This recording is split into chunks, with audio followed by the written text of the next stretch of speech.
Some empires rise through brute force. Others rise through geography, resources, or sheer population. But the United Kingdom? The UK built an empire using something far more interesting: money, markets, contracts, ships, and confidence so strong it could convince half the world to drink tea at 4 p.m. The British Empire was not just territorial, it was financial. A finely tuned economic machine wrapped in navy blue uniforms. Merchant sales, ledgers, and a belief that the sun should never set on the places it controlled. At its peak, Britain managed 25% of the world map, 20% of the world's population, and 100% of the world's unnecessary fancy accents.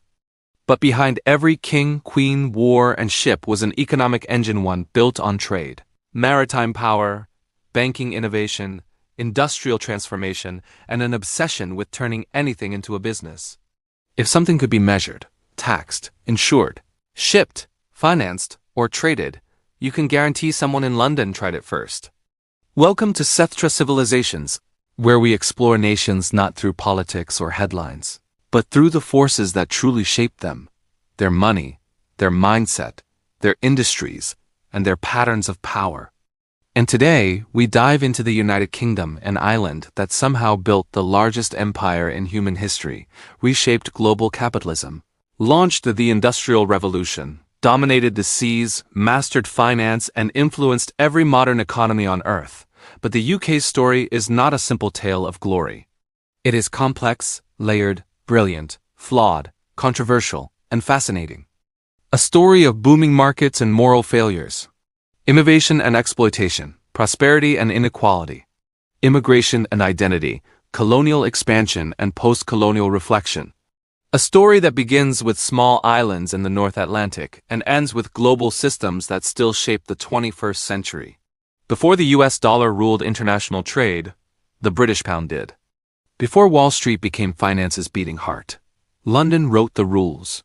Before modern factories filled cities around the world, Britain built the first ones. And before the internet connected nations, the British Empire did through ships, telegraphs, railways, and trade networks that stretched across continents. The United Kingdom did not just build wealth. It built the rules of wealth. Contracts, corporations, insurance, central banking, stock exchanges, patents, shipping finance, and global trade law. Much of the modern world's economic architecture started here. But Britain is more than its empire, more than its monarchy, more than its powerful past. It is a nation that reinvented itself repeatedly, from agricultural to industrial, from imperial to post-industrial, from manufacturing to finance, from local to global. In this episode, we explore how Britain built its economic power, how it shaped global markets, how it declined, how it adapted, and how it influences today's financial, cultural, and technological world. We will walk through centuries of transformation gently, thoughtfully, and with the occasional light joke, because even the British would agree that humor makes history easier to digest. So let's begin our journey into the kingdom that monetized the world, industrialized the modern age, and designed one of the most influential economic systems humanity has ever known. Part 1. The Past. How an Island Became an Empire. Finance, industry, ships, and sheer British confidence. To understand the United Kingdom's rise, you must begin with a simple truth. Britain was never meant to be a global superpower.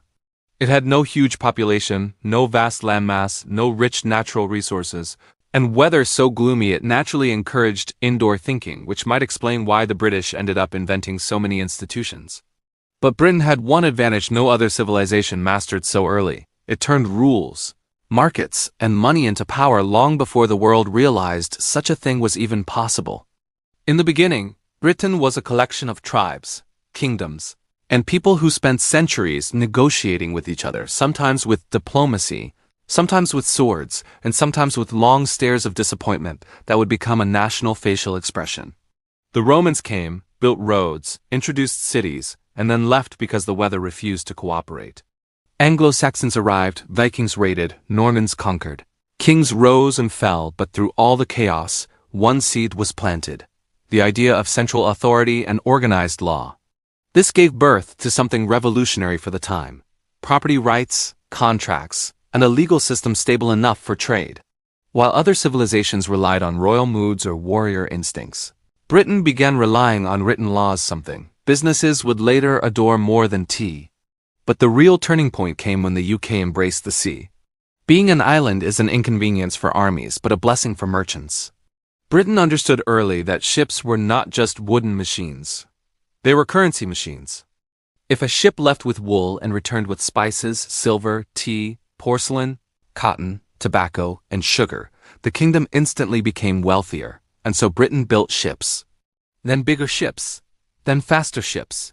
Then ships so advanced other nations started squinting suspiciously across the ocean. By the 1600s, Britain recognized that trade wasn't just about buying and selling, it was about controlling routes, ports, and oceans.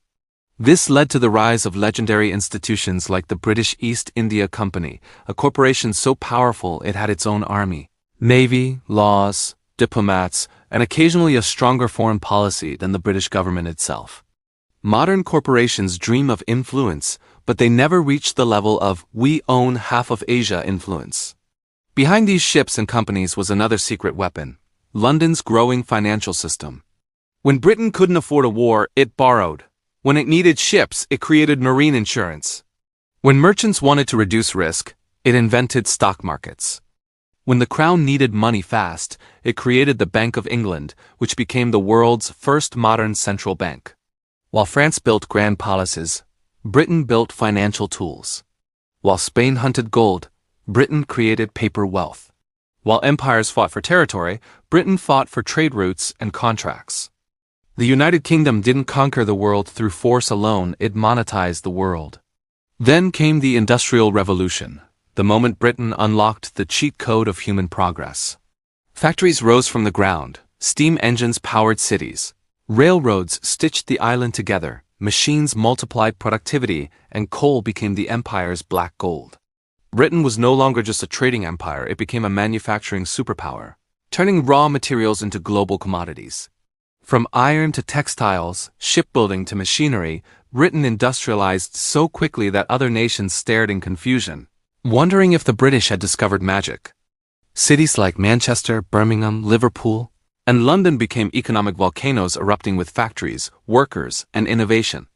Engineers like James Watt, inventors like John Kay, scientists like Faraday and Newton, and entrepreneurs like the Wedgwood family transformed Britain into the workshop of the world. With new technology came new advantages. Steamships extended British reach. Telegraph lines connected continents. Railways spread across colonies. Trade grew faster than ever.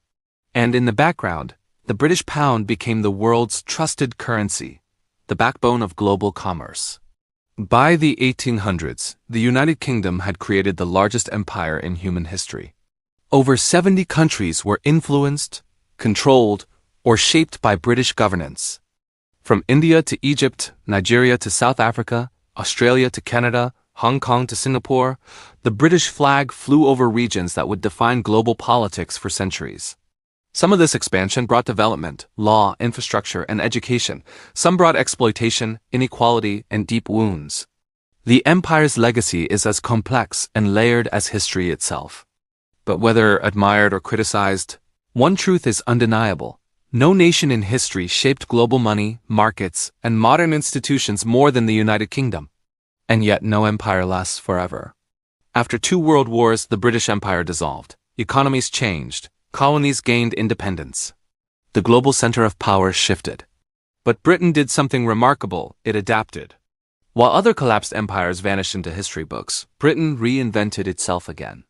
It transformed from imperial powerhouse to financial and cultural superpower, relying not on land, but on ideas, innovation, diplomacy, and global influence. This brings us to the present day, where the UK continues to shape global finance, culture, politics, technology, and identity. Part 2: The Present, the Modern United Kingdom, Finance, Culture, Diversity, and a nation searching for its next identity. To understand the United Kingdom today, you must picture a nation that once ruled a quarter of the world, now sitting on a small island, sipping tea, managing airports, named after explorers, and quietly influencing global systems too subtly for most people to notice. Britain no longer commands an empire, but its fingerprints remain on everything from international law to global finance, from the English language to the way business contracts are written. If history were a software update, the UK wrote half the code. Modern Britain is a blend of old and new, tradition and transformation, nostalgia and reinvention. You see it in London, a city where medieval castles stand next to glass towers filled with bankers, coders, and the occasional billionaire trying to look humble. The red buses still run, the black cabs still glide through traffic, and the British Museum still displays artifacts from everywhere, which, depending on who you ask, is either impressive or suspicious. But the UK's greatest modern power is not its navy or monarchy, it is its financial system. Today, London remains one of the world's leading financial capitals, often spoken of in the same breath as New York. London Stock Exchange, the Bank of England, Canary Wharf, and the City of London form a powerful ecosystem that moves trillions of dollars each day. This tiny square mile, built on centuries of banking history, still controls enormous influence over global markets, currencies, insurance, and investment flows. While Britain may no longer have colonies, it has something even more durable: financial gravity. Banks, insurers, hedge funds, asset managers, fintech startups, and multinational corporations gather in the UK because it offers stability, legal clarity, global access, and a level of financial experience few nations can match. Even after Brexit, London's financial engine remains strong, slightly confused. Occasionally dramatic, but still incredibly powerful. Think of it as a 200-year-old Rolls-Royce. The paint may chip, but the engine never stops humming. Beyond money, Britain's soft power is astonishing. Few countries shape global culture as effortlessly. British music, the Beatles, Adele, Ed Sheeran, Queen and Coldplay fills global playlists. British films and series from James Bond to Sherlock to Harry Potter to Peaky Blinders shape global imagination. British universities, Oxford, Cambridge, Imperial attract some of the brightest minds in the world. British fashion, British humor, British football clubs, British literature, British accent, it all travels far beyond its borders. The UK's cultural influence is so strong that people who have never visited the country walk around speaking English with a British tone whenever they feel intellectual for 10 seconds. But beneath the global image lies a nation wrestling with modern challenges. Brexit reshaped trade, politics, and identity. London property prices soar while wages stagnate. Public services feel pressure. Immigration reshapes demographics. Scotland considers independence every few years, like it's checking the weather forecast. Northern Ireland balances peace with political gridlock. And England, always the center of gravity, must find a new role in a world where power moves rapidly and unpredictably. Yet even with these challenges, Britain remains uniquely resilient. It has strong institutions, it has innovation clusters. It has global universities, powerful media, and world-respected standards of law. It has one of the most diverse populations in Europe, a mosaic of cultures, religions, cuisines, and identities. Walk through London today and you will meet the entire world in one city. Nigerian entrepreneurs, Indian and Pakistani professionals, Polish tradesmen, Caribbean families, Middle Eastern business owners, European creatives, African scholars, Asian chefs, American tech workers, and of course, the British themselves, navigating it all with admirable politeness. Economically, the UK is transitioning from manufacturing to services, from empire-era industries to technology and innovation. From coal and textiles to fintech, creative industries, clean energy, AI, and biotechnology. From a world power defined by land to a modern power defined by ideas. Britain today is not the country that conquered continents. It is the country that exports knowledge, finance, culture, language, law, and creativity. It influences quietly through systems rather than soldiers. But it is also a nation searching for its next identity, wondering what comes after empire, after globalization, after Brexit, after the old industrial days. Some say Britain has lost its way. Others say it is simply rewriting its story. The truth is probably in the middle. The UK is recalibrating, evolving, negotiating with itself, learning who it wants to be in the 21st century. Yet one thing remains unchanged. The United Kingdom may no longer rule the world, but the world still runs through many systems Britain created. And now, we move to the future, what lies ahead for a powerful, complicated, endlessly influential nation in transition. Part 3, the future, the next 50 years. Reinvention, soft power, finance 2.0, and the quiet return of a global influencer. Predicting the United Kingdom's future is like predicting British weather, technically possible, but emotionally dangerous. The UK is entering a new era that blends opportunity, uncertainty, identity shifts, and the timeless British instinct to act composed even when everything feels chaotic. The empire is long gone, but the DNA of influence remains. Britain will never again dominate through colonies or ships, yet its future power will come from something far more subtle and resilient: systems, ideas, capital, and culture. Over the next 50 years, the UK's economic transformation will center around a single question. What does a post-Brexit, post-industrial, post-empire Britain want to be? The likely answer is not loud dominance, but quiet global leadership, the kind that shapes frameworks rather than headlines. Britain will lean heavily into the areas where it already holds deep structural advantage: finance, law, digital services, creative industries, science, and diplomacy, building an economy rooted in high-value influence, not mass production. 1. London will remain a global financial nerve center.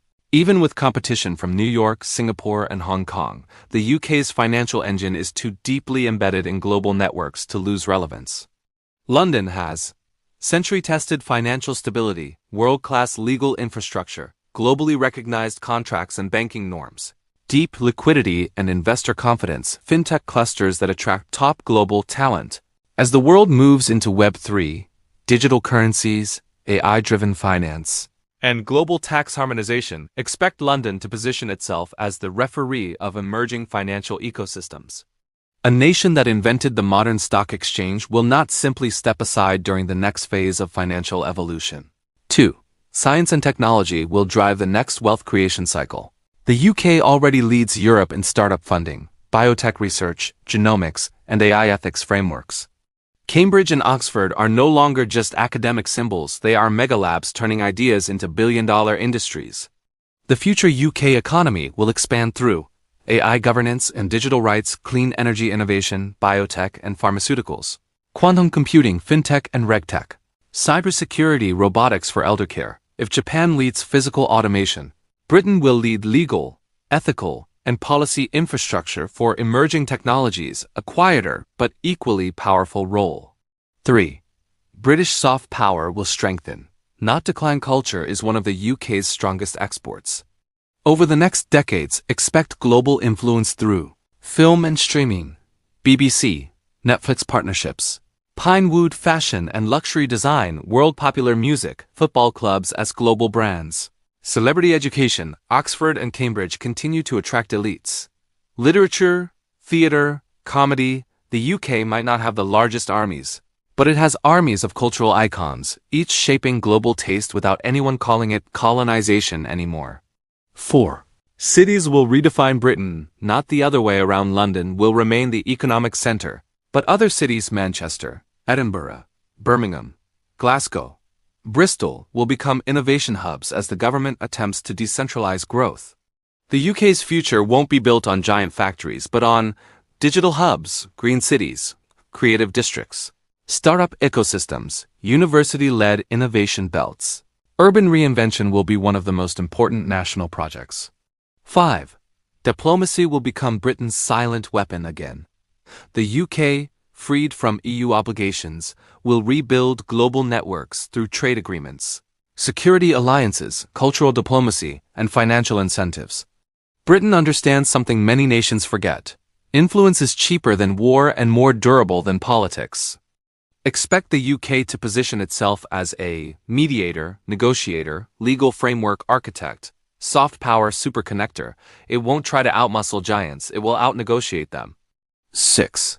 Aging population will force a social reinvention like Japan. The UK will face aging demographics, prompting changes in immigration policy, healthcare, automation, pensions, workforce, restructuring, urban redesign. This is a challenge but also an opportunity to build one of the world's most progressive elder care systems. 7. The UK will not collapse. It will recalibrate despite political turbulence, economic pressure, and identity questions. Britain still has resilient institutions, global networks, high trust in law and governance, deep financial roots, powerful universities, cultural magnetism, innovation capacity, the empire may have fallen. But the frameworks it created are still running the global economy today, and the UK is still one of the best at managing, guiding, and updating those frameworks. The future UK in one line, a smaller nation with a big influence. Powered by ideas, finance, culture, and quiet strategic brilliance. Now we move to the final chapter, Britain's closing wisdom for the world, and your persuasive call to action. And so our journey through the United Kingdom comes to a close, not with cannons firing or ships returning in victory, but with a quiet realization that Britain's true power was never just in its empire. It was in its ability to adapt, to innovate, and to shape the rules that the world would eventually follow. The British Empire may have vanished from maps, but its ideas still govern international trade. Its legal systems guide global business. Its financial models operate inside banks from Singapore to New York. Its inventions, from railways to insurance, still move economies. Its language connects billions. And its culture, music, literature, humor, football, film keeps its identity alive in every corner of the planet. This is the United Kingdom's greatest secret. While other nations chased power through land and armies, Britain chased power through ideas and institutions. And ideas do not fade as quickly as borders.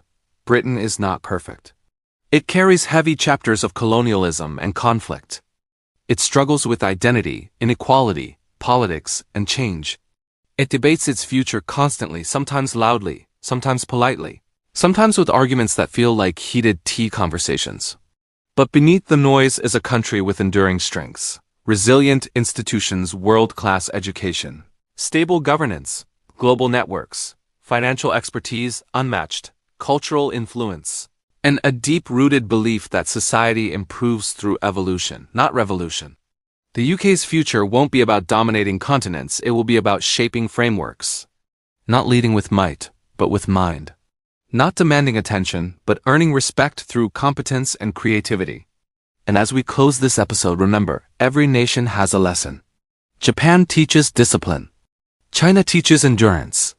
The United States teaches ambition. And the United Kingdom? It teaches the power of systems, the invisible structures that guide money, trust, and civilization itself. If this journey expanded your understanding of the world, if it helped you see the UK through a deeper, more human lens, if it inspired you to look at global wealth, culture, and history with sharper insight, then help this knowledge reach more people. Like this video. Share it with someone who loves history or wants to understand the world's hidden economic forces. And subscribe to Sethtra Civilizations for weekly episodes exploring the wealth, power, destiny, and identity of nations. Every week, a new civilization opens its doors. Each one hides lessons that can change how you see your life, your country, and your future. This is Sethtra Civilizations, where nations become teachers and history becomes wisdom. Our next country awaits.